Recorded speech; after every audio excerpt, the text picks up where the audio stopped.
Olá, turma do primeiro ano, bom dia.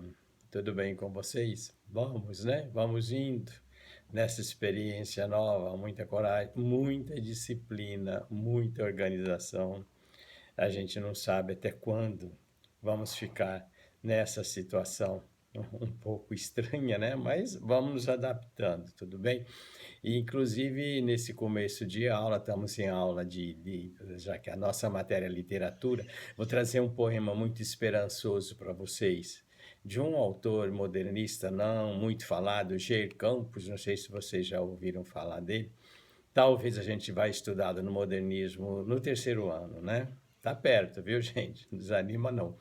Então, a poesia dele diz assim: é cheio de metáforas, né? Estamos falando de figuras de linguagem, as metáforas, ele vai comparar a noite com o dia, a noite, essa situação que a gente está, e a esperança do dia que vai chegar, né? Então, ele fala assim: não faz mal que amanheça devagar. As flores não têm pressa, nem os frutos. Sabem que a vagareza dos minutos adoça mais o outono por chegar. Portanto, não faz mal que devagar o dia vença a noite em seus redutos de leste. A nós cabe ter os olhos enxutos e a intenção de madrugar. Bom, intenção de madrugar todos nós temos, né? E vamos ficar com os olhos enxutos. Não adianta chorar, não adianta lamentar. Eu falo para vocês que, né, vieram tão animados pro primeiro ano, essa experiência de ensino médio, e vai acontecer tudo isso. Mas que a gente vai tirar muita lição para frente. Vocês vão ver, lá na frente a gente até, talvez vamos agradecer esses tempos meio difíceis pelos quais a gente está passando. Bom, voltando aqui para a nossa aula de hoje, é, no último vídeo, a gente falou muito do humanismo, né? Quais são os pontos importantes a recordar do vídeo passado do humanismo? Primeiro, a poesia palaciana, o que foi, o que aconteceu, etc. Segundo, a crônica historiográfica.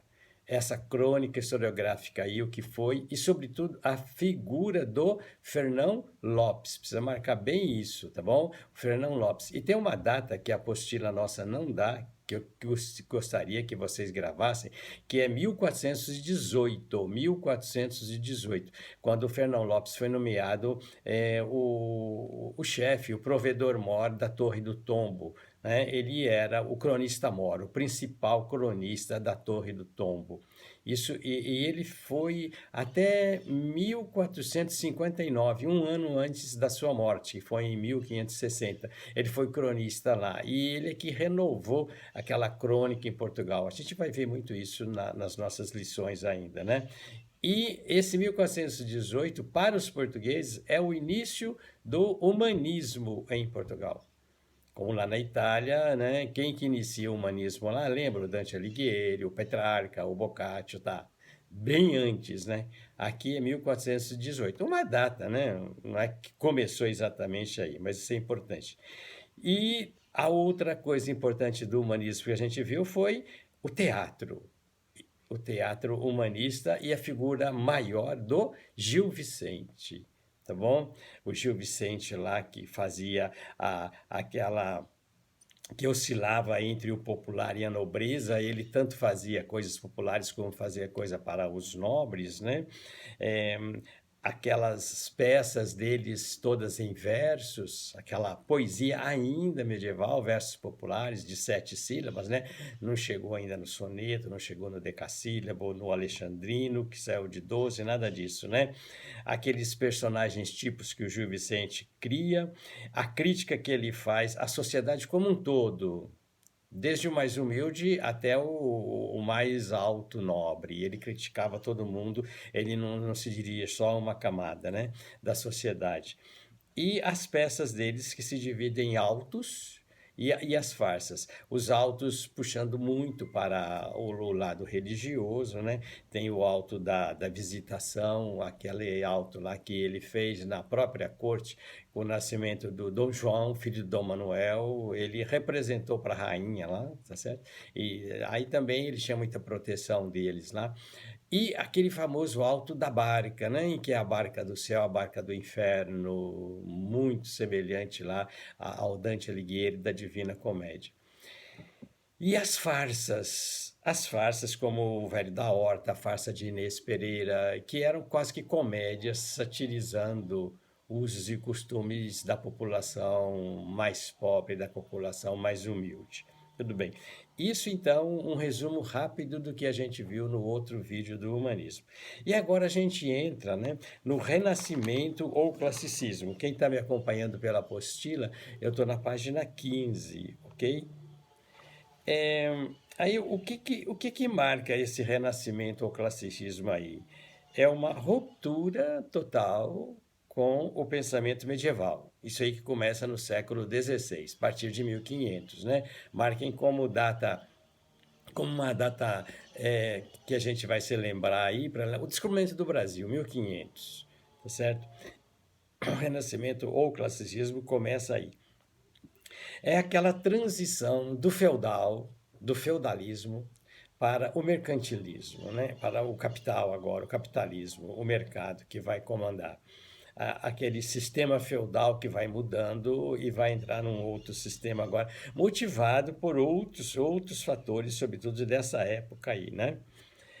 De onde vem esse nome, classicismo? É porque vai fazer uma volta ao passado, mas que passado esse? E o passado lá anterior a Cristo, a antiguidade clássica greco-latina, né? Dos gregos e dos latinos. Vai lá para trás, hein? Vai resgatar isso aí. A Idade Média toda e toda a época cristã, vamos dizer assim, a época depois de Cristo até aí, teve o grande mérito de conservar muitas coisas, né? Não botaram fogo naquele paganismo antigo lá dos clássicos que sobreviveram e vieram até hoje, né? Dizem que na Idade Média havia monges e monges que passavam a vida compilando, quer dizer, eles escrevendo, porque não tinha imprensa, né? Não tinha nada digital, nada disso, era tudo à mão. Eles passavam a vida inteira compilando aqueles clássicos gregos e o grande mérito da Idade Média foi de conservar isso, que começa a ser resgatado lá no classicismo. Por isso o nome, né? É esse resgate aí. E qual é a ideia principal do classicismo? Se a ideia principal, vamos fazer a oposição, do medievalismo era Deus, o teocentrismo, aqui é o homem. É o resgate da figura do homem. O homem como medida de todas as coisas. Qual é a palavra que a gente diz para isso? Antropocentrismo. Da palavra grega anthropos, né? Homem. Que aí vem antropologia, antropófago, um monte de palavras derivadas de antropo, que é homem. Aqui nós temos então o antropocentrismo em oposição ao teocentrismo medieval. Tá certo?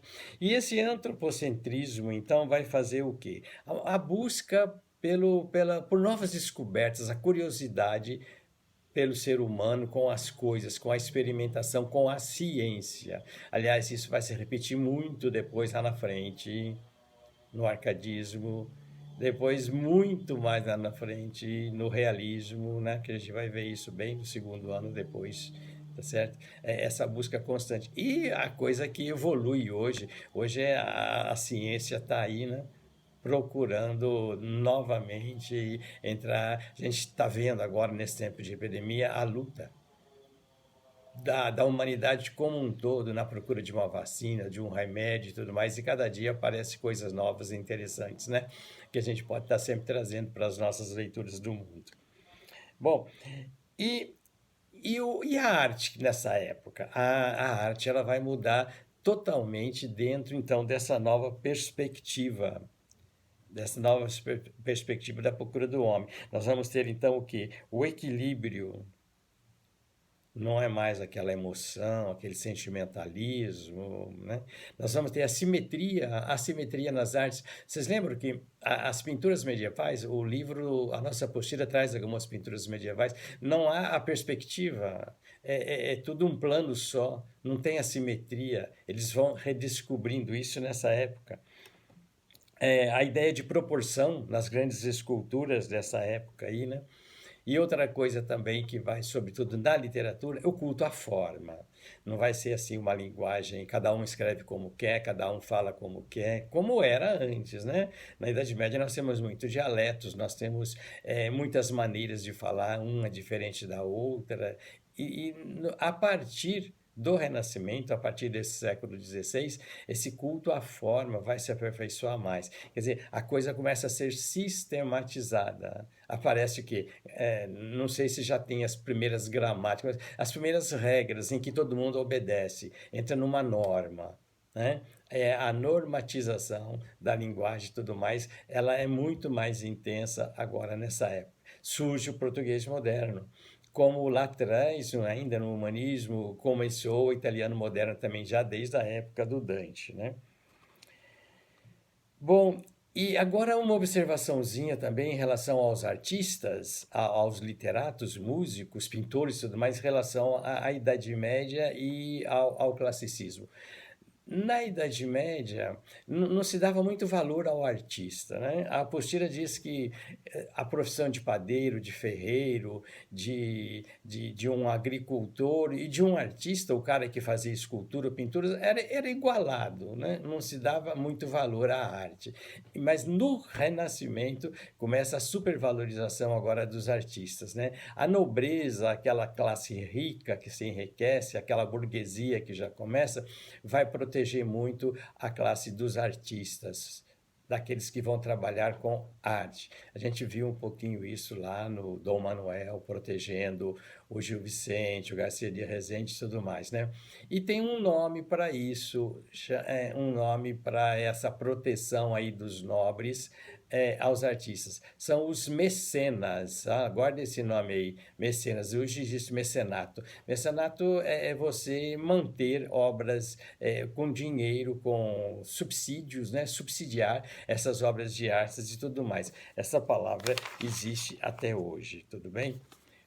Turma, eu já estou com 15 minutos, eu não vou passar lá para o classicismo em Portugal, da página 17, vai ficar para uma próxima aula. Daqui a pouco, no plantão de dúvidas, eu faço mais alguns comentários sobre isso, né? Nos preparando para o próximo vídeo da semana que vem. Não se esqueçam de dar sempre uma olhadinha nesse vídeo, porque esses vídeos, junto com a apostila, está constituindo matérias de revisões que fatalmente virão, né? Não sei como, não sei quando, mas nós vamos ter que fazer alguma revisão aí para frente e esses vídeos vão entrar sempre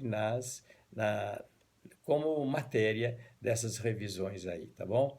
Um bom dia para vocês, até daqui a pouco no plantão de dúvidas. Tchau!